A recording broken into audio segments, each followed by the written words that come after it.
Perkenalkan, nama saya Chelsea Sanger. Nama saya Berkedi Kusuma, mahasiswa dari Program Studi Manajemen Universitas Pamulang. Di sini kami akan menjelaskan sedikit tentang pilotnya Nyonya Menir, Yaitu pabrik jamu legendaris di Indonesia.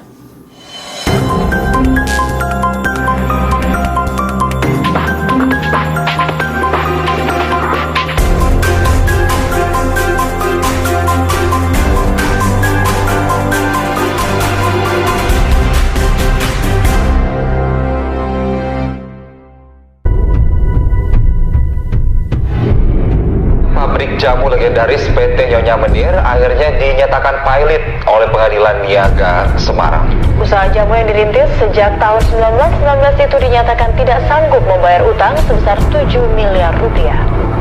Nyonya Menir dianggap tak mampu berinovasi di tengah perubahan era permintaan konsumen dari yang sebelumnya secara tradisional kini menjadi lebih modern dan cepat.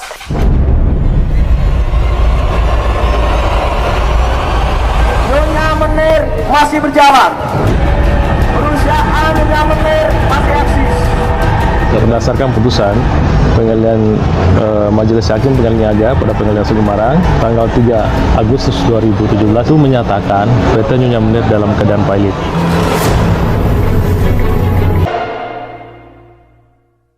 Perusahaan ini berasal dari nama pemiliknya, yaitu Nyonya Menir, yang terlahir dengan nama Lau Ping Nio pada tahun 1893. Nama itu kemudian menjadi nama dagang jamu cat potret Nyonya Menir yang resmi berdiri pada tahun 1919. Dalam perkembangan pabrik jamu ini, kemudian menjadi salah satu pabrik terbesar di Indonesia. Perusahaan ini mengalami kemajuan pesat pada tahun 1990-an, dengan merambah pasar internasional di mana produk jamu tersebut dipasarkan di 3 benua, yaitu Asia, Eropa, dan Amerika. Pada Agustus 2017, PT Nyonya Menir ini dinyatakan bangkrut oleh Pengadilan Negeri Semarang karena beratnya beban utang yang ditahu membuat perusahaan tak lagi sehat. Selain beban utang, sengketa perebutan kekuasaan antara keluarga disebut-sebut menjadi pemicu bangkrutnya perusahaan.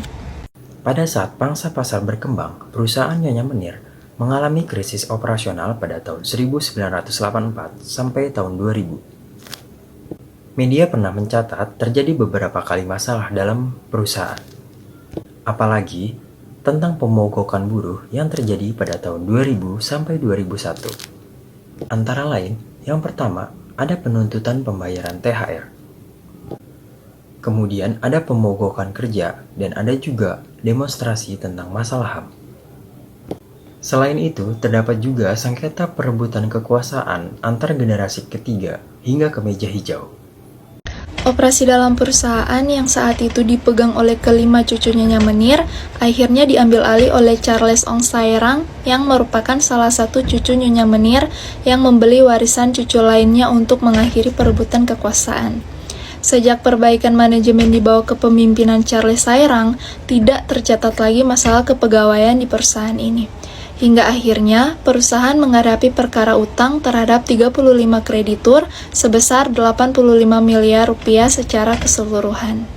Pada tanggal 8 Juni 2015, Majelis Hakim Pengadilan Niaga Semarang menyatakan perjanjian perdamaian antar debitur dan 35 kreditur tentang penundaan kewajiban pembayaran utang atau PKPU pada tanggal 27 Mei 2015 telah sah. Namun, perjanjian perdamaian tersebut dinyatakan batal pada tanggal 3 Agustus 2017. Hal ini terjadi karena selama 60 hari masa perjanjian tersebut, 35 kreditur menilai PT Nyonya Menir tidak bersungguh-sungguh dalam melakukan pembayaran utang, sehingga mereka meminta supaya perjanjian tersebut dibatalkan. Dan pada tanggal 4 Agustus 2017, Pengadilan Negeri Semarang mengeluarkan keputusan yang menyatakan PT Nyonya Menir dalam keadaan pilot. Ekonom Senior Institute for Development of Economics and Finance, Bapak Didik Jaini menjelaskan bagaimana suatu perusahaan dapat mengalami kebangkrutan meskipun telah lama beroperasi. Salah satunya terjadi pada perusahaan jamu PT Nyonya Menir. Nyonya Menir lebih kepada korporasi yang tidak dapat menyesuaikan dengan perubahan yang sangat cepat. Di Jepang dan di negara lain juga ribuan perusahaan pilot karena tidak mampu menyesuaikan diri. Bapak Didikja juga mengatakan bahwa bangkrutnya suatu perusahaan bisa disebabkan oleh ambisi yang ingin tetap beroperasi di tengah-tengah kondisi perusahaan yang tidak memungkinkan, sehingga apabila dipaksakan malah akan memicu membengkaknya utang. Kegagalan resiko sisi atas adalah ketidakmampuan perusahaan mengeksploitasi hal-hal baik atau kesempatan yang ada untuk menciptakan nilai perusahaan.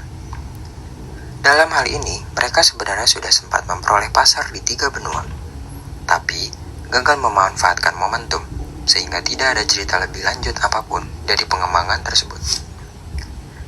Berbagai kemungkinan dapat menjadi penyebab gagalnya perusahaan mengeksploitasi pasar, mulai dari kemungkinan perusahaan gagal memahami dan atau mengadopsi konteks risiko yang berbeda antara pasar mancanegara dengan pasar lokal, sampai pada ketidakmampuan melakukan sinkronisasi strategis proses rantai pasokan atau supply chain dan rantai nilai atau value chain organisasi.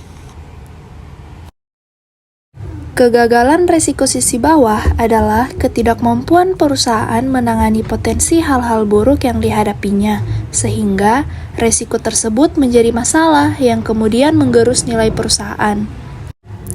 Dalam hal ini, resiko sisi bawah yang kemudian menjadi masalah kronis organisasi adalah pemogokan kerja, demonstrasi HAM, dan penundaan pembayaran utang perusahaan. Selain menghadapi permasalahan operasional, pertikaian keluarga yang tidak kunjung reda membuat krisis operasional organisasi semakin memburuk.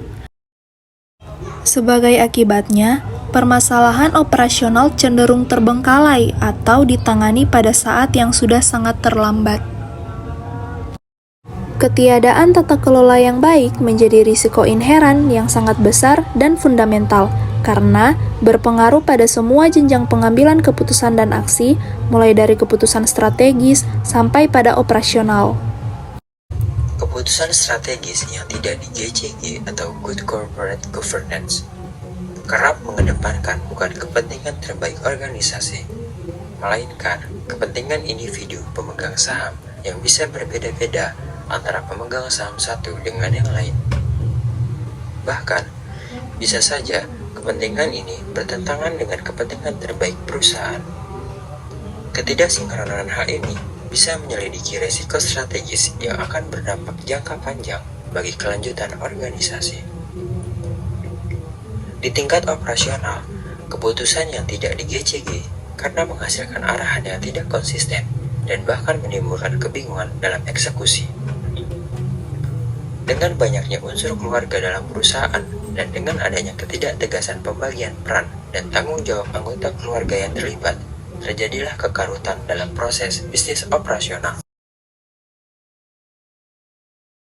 Akibat dari tidak tertanganinya risiko strategis dan operasional, timbul berbagai permasalahan, baik permasalahan sidang pertikaian antar keluarga maupun permasalahan operasional yang berlarut-larut. Permasalahan yang semakin mendalam telah mendorong salah seorang cucu Nyonya Menir akhirnya mengambil langkah perbaikan untuk menyelesaikan pertikaian keluarga. Tetapi, hal tersebut sudah terlambat karena risiko dan permasalahan yang terjadi melebihi kemampuan dan kapasitas perusahaan yang akhirnya menurunkan kapasitas perusahaan untuk tetap dapat menciptakan dan atau mempertahankan nilai mereka. Akhir cerita, resiko yang kemudian menjadi masalah bagi PT Nyonya Menir berubah menjadi krisis dan akhirnya bencana yang mengakhiri sejarah keberadaan mereka.